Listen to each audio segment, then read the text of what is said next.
একাধিক আলোচনা ও মধ্যস্থতা চেষ্টার পরও অনিশ্চিত ইরান যুক্তরাষ্ট্র শান্তি চুক্তি।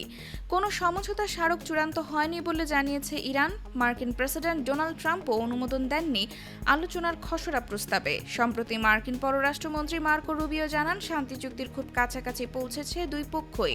হোয়াইট হাউসের কর্মকর্তারাও নিজেদের আশাবাদ ব্যক্ত করেছেন চুক্তির বিষয়ে।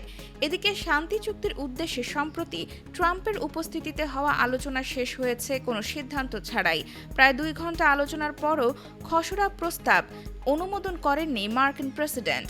ইরানও নিজেদের দাবি পূরণের আগে কোনো চুক্তিতে রাজি নয়। দেশটির জব্দকৃত সম্পদ ছাড়, পরমাণু কর্মসূচি ও ইউরেনিয়াম হস্তান্তরের ইস্যুতে এখনও একমত হতে পারেনি দুপক্ষ। তাই দ্বিপক্ষীয় দাবিগুলো মেনে নিয়ে অদূর ভবিষ্যতে কোনো শান্তি চুক্তি হবে কিনা তা নিয়ে তৈরি হয়েছে অনিশ্চয়তা। নিয়মিত বিরতিতে উত্তেজনা চলমান থাকায় মধ্যপ্রাচ্যের স্থিতিশীলতা নিয়েও কাটছে না শঙ্কা।